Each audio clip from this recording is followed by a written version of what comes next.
donc lii nga xamante ne moom la génn barki dem wax ci bés bu ci procureur commencé di àddu justice commencé ci di àddu moom dootoo ko ci dégg dootu ci wax mais nag li xew il faut moom mu génn wax ne lii xew na léegi nag la suite à donner su paree nag saisir son le parquet. parquet bi aussi ñoom fa nga ko war a jaar ñu jaarale ko fa.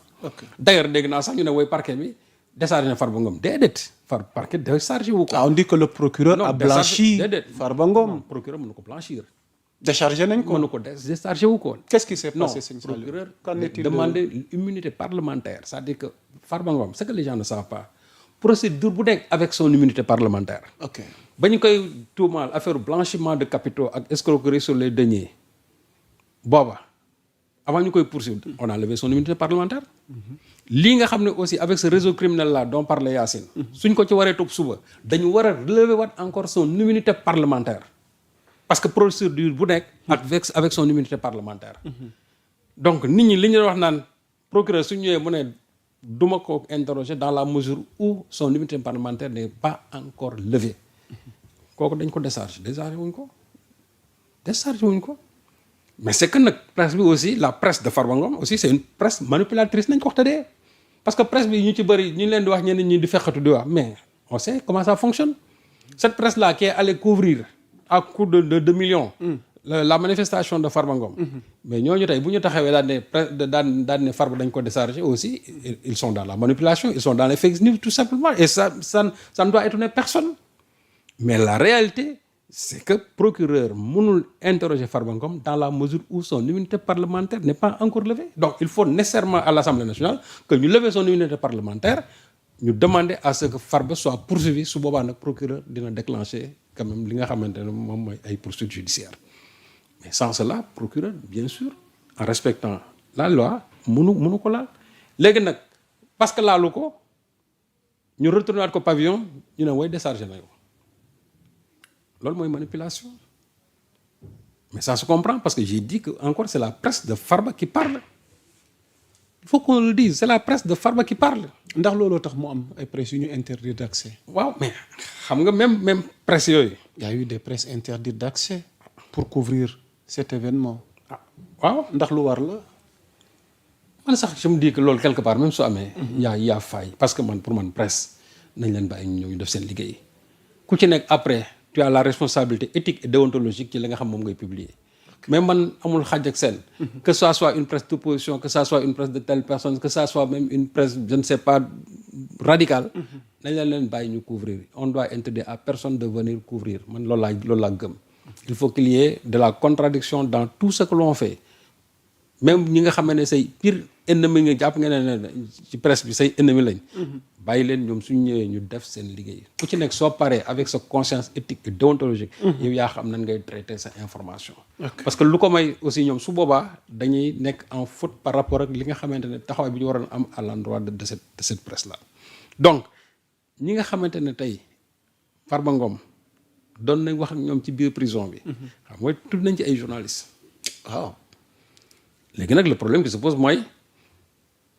c'est pas une communication de courtoisie lan lañ doon traité loolu nag après mooy ma ne ba procédure commencé il faut ñu jéem a xam lan la parce que si ça entre dans ce que l'on appelle ce réseau de criminalité là piloté bien sûr par Farba Ngom depuis la prison ça signifie que ñoom aussi ils sont aujourd'hui en faute muy complicité. waaw ils sont en faute lan la Farba nar Serigne Saliou Gueye non Farba ba di ci jokkook ay taskatu xibaar moom laa la xam nga non di amal ay appel loolu nag moi je crois que il appartient au procureur de sortir et de nous dire réellement ce qui s'est passé Yacine am na loo xam moom junj na ko li ci des nag procureur moo ko mën a leeral bu woowee Farba ba ñu xam réellement ñi Farba doon jokkool ñëpp et aussi ñu jël communication yi ñu tegal leen ko su boobaa ku ci nekk di nga wax lan moo tax nga doon jokkante ak Farba ci lii ak lii ak lii depuis la prison ak xaalis ba nga xam ne aussi ña ngi ko doon dépensé muy dugg ci yenn poste yenn nit ñi aussi nañ wax aussi à quelle fin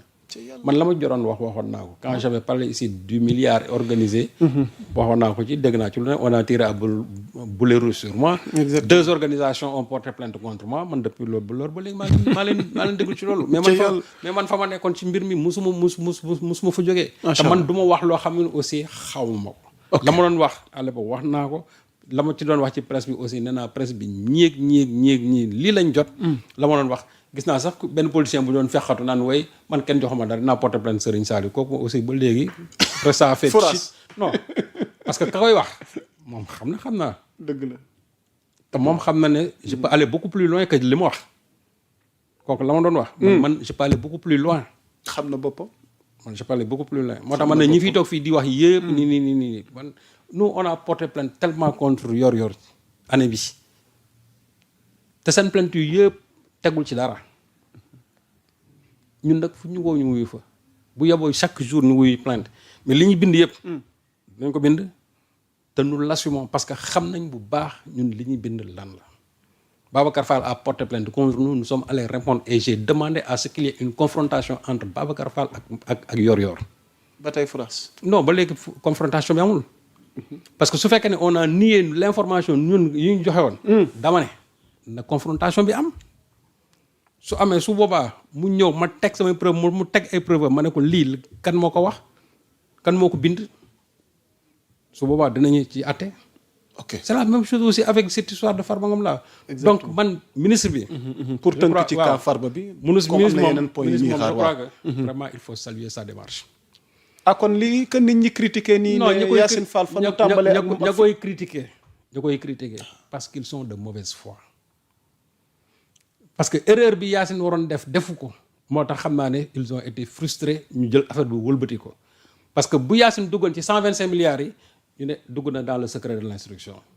ok donc ne pas parler de 125 milliards. cela ne veut pas dire que loolu non loolu ma nga ca loxoy juge ba léegi 125 milliards yooyu mi ngi ci loxoy juge yi ba léegi ñoom ñu ngi ciy addu on a voulu le libérer la Cour suprême a rejeté.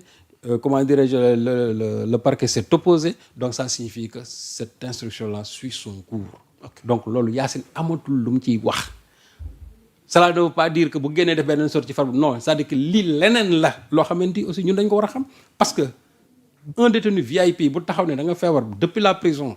di laaj toujours pavillon spécial ba nit ñi guddeeg bëccëg ñu naan tey day dee du dee et cetera nangam lu ne ñu wax ko ci. est-ce que quelqu'un là passe tout son temps à communiquer en prison loolu rek mën na ko feebar.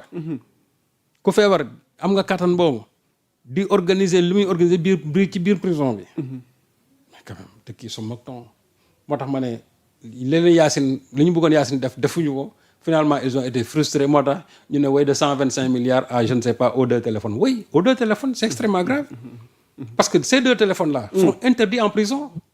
ak ñi mu ci doon jokkool. waaw mais c'est interdit ça c'est la loi qui l'interdit donc su fekkente ne. téléphone yooyu dañ ko utiliser benn c'est interdit deuxièmement lan la doon def ci téléphone yooyu am na lu ñu ci junj. waaw xam nga li ñu ci junj moo tax lañ ci junj léegi waaw on attend maintenant qu'on lève son immunité parlementaire et que maintenant le procureur enclenche des poursuites par rapport à ça ñu leeral ñu ko et on confie le dossier maintenant à un autre juge d'instruction